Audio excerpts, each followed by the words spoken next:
You are on StratNews Global. Hello and welcome. The process to integrate the Indian armed forces and have them jointly collaborating and operating against all kinds of adversaries had begun in right earnest in 2019 with the appointment of the Chief of Defence Staff. As we now learn, the next steps in that process are already underway, and plans to create joint theatre commands are afoot and are likely to be sanctioned in the next couple of months. This is the topic of Simply Nitin this week. I am Nitin Gokhale.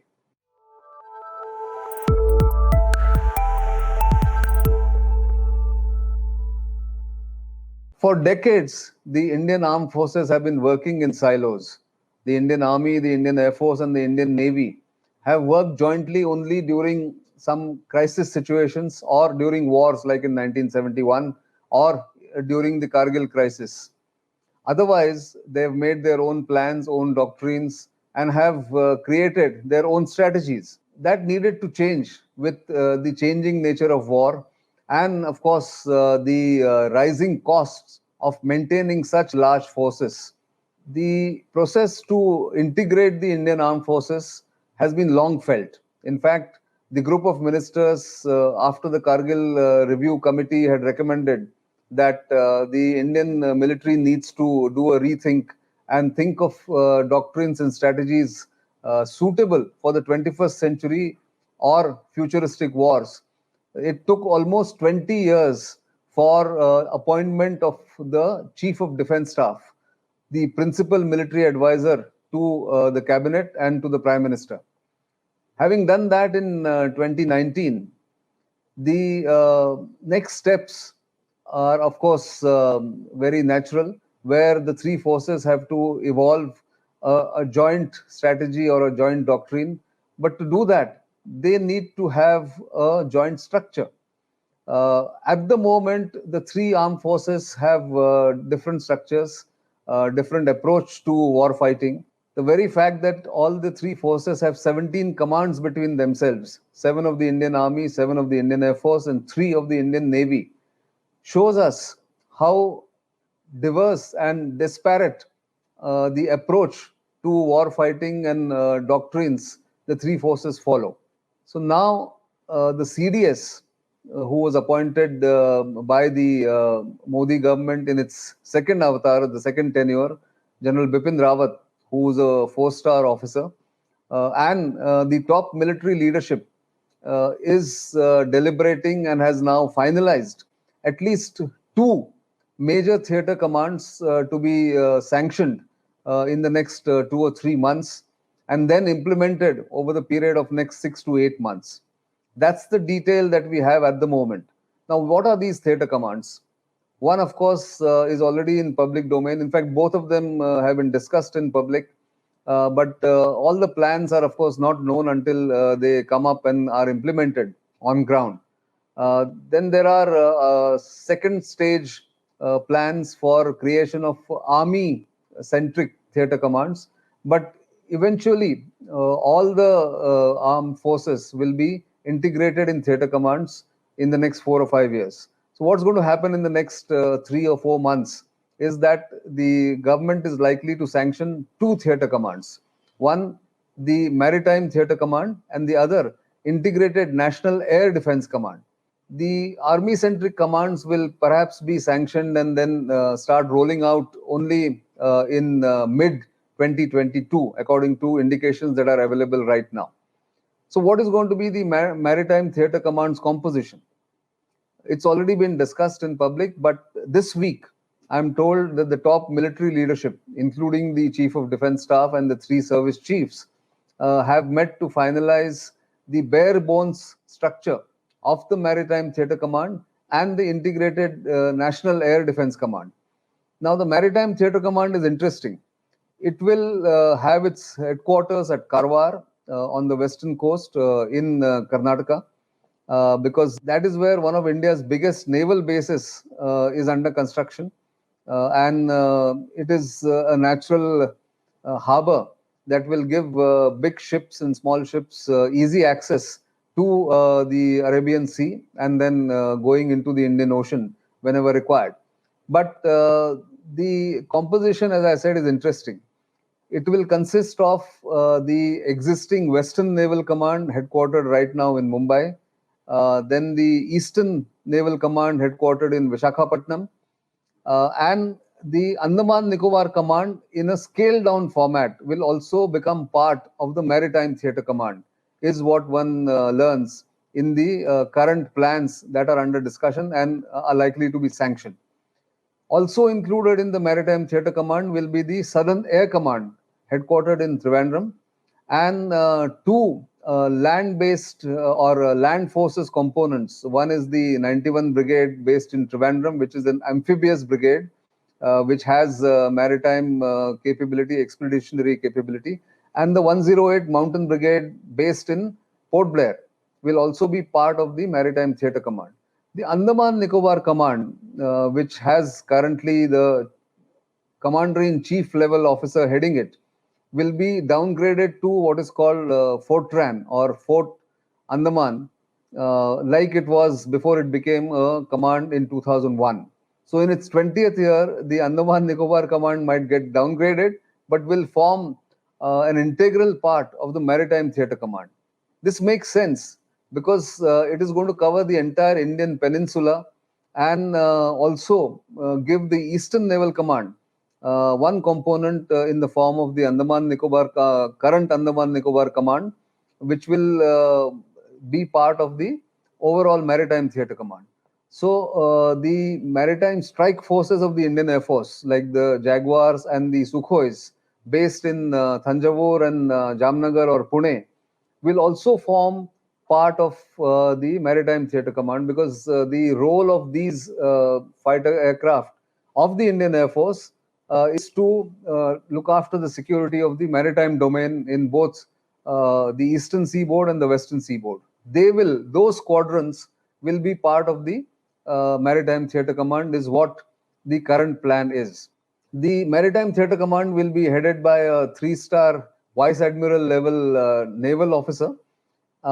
It will, of course, have the other CNCs of the Eastern Naval Command, the Western Naval Command, the Southern Air Command also being reporting to him.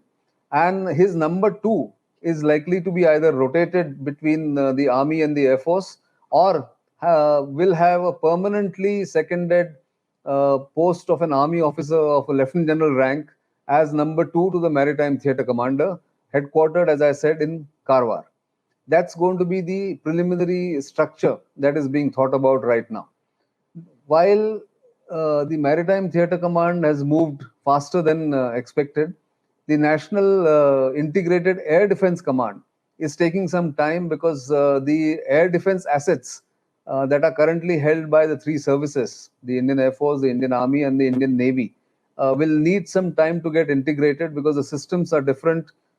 The practice and the traditions of air defense in all these 3 services are also different, and therefore it is taking some time. The headquarter is also not clear where it will be based. There is a talk of basing it in Allahabad. Sometimes there is a talk of basing it in Lucknow, or even Nagpur is what is being thought about, but that is not yet clear. But what is clear is that India is moving very fast towards theaterization of its forces, so that they can work jointly, they can evolve joint doctrines and strategies and tactics, so that duplication of assets, duplication of personnel, and duplication of efforts will be eliminated or will be minimized. Now, this is not an easy task. The mindsets have to change from working for individual services. All officers and men will have to now think of working with their counterparts in the other 2 services. And also, the transfer of assets from one service to the Joint Theatre Command will take some time. The next step in the overall plan of theaterization is to create 2 or 3 army-centric theatre commands, one for the Western Theatre, which will look after or look at the challenge from Pakistan, India's western neighbor, and one Northern Command, which will look after Jammu and Kashmir and Pakistan together, apart from the Chinese frontier from west of Nepal, and the Eastern Theatre Command, which will look after the Chinese frontier east of Nepal. If you look at the map, it will be very clear the way it is being thought about to be structured. Southern Army Command, or the Southern Army Command and the Southwestern Command will then be dovetailed or be included in the Western Theatre Command. Is the thought process. It has not yet been finalized, but that is how it's going to pan out, perhaps. And there was a initial thought that the entire northern frontier, that is the China front, will be looked after by one theatre command. But because the northern frontier is vast, more than nearly 4,000 kilometers, therefore it could be split into, as I said, west of Nepal and east of Nepal into northern and eastern theatre commands. But that is the third stage. First stage was the appointment of the CDS, then the creation of joint logistics nodes, and now, as I said, the Maritime Theatre Command and the integrated National Air Defense Command. These are the next steps. There is a speculation that once the Cabinet Committee on Security approves the first two theatre commands, the Prime Minister could even declare the creation of these theatre commands from Red Fort on 15th August in his customary address to the nation. May or may not happen, one doesn't know. But there is a speculation about that. And more than that announcement, I think what is important is that the military leadership is moving steadily towards theaterization, which is the ultimate aim. And within the next 5 years, all the three services need to get their act together, start thinking jointly, start thinking of doctrines which are integrated, which are looking at war fighting in the 21st century, because the future wars are going to be short, swift, more technology oriented, and also unpredictable. All the preparations, all the planning that the armed forces have done the world over is essentially always for the last war that was fought. But as we know from history and from recent events and happenings, the future wars are not anything familiar or anything similar to what has been done in the past 40 years or so. So therefore, this is the need that has been felt. And despite the COVID pandemic, despite the precarious economic condition, or maybe in fact because of the precarious economic condition, the imperative is to create joint theatre commands to eliminate, as I said, wasteful expenditure or duplication, and also get the bang for the buck, as they say, by utilizing common assets and creating common assets for war fighting against the adversary. India's two adversaries are, of course, well known. China, the bigger adversary, and the subset of the China problem, in my view, is Pakistan. And therefore, India will have to evolve its future war fighting machine in a way that can take care of both, either simultaneously or one after the other. That is going to be the structure that we are looking at in coming months.